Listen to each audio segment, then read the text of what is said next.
Samsung just announced the increase in the cost of Samsung Care Plus. This is for the USA. Although along with this increase in price, there comes an additional benefit that subscribers of this special insurance could enjoy.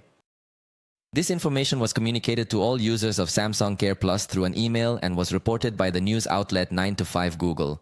Currently in the USA, there are several levels of these Samsung Care Plus plans and their prices range from around $8 to $18. So with this increase, they will range from around $10 to $20. But like I said, not only do they increase the price, but the main benefit would be that users could have unlimited battery replacements as long as they maintain their subscription.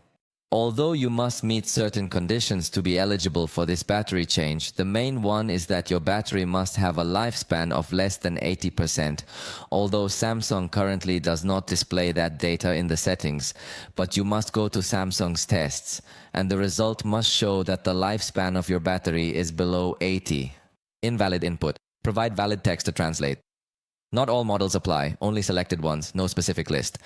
In the email, Samsung wrote, "We're contacting you regarding upcoming changes to the Samsung Device Protection Program. In May 2024, Samsung will include unlimited battery repair for eligible devices that have a charging capacity of less than 79%, as indicated by a diagnostic test.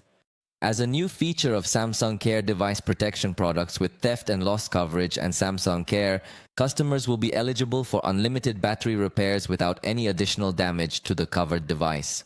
This repair option will be accessible either through walk-in repairs or by utilizing mail-in service. In short, starting in May, users who are subscribed to Samsung Care Plus will see an increase in the cost of their subscription with the possibility of accessing this benefit.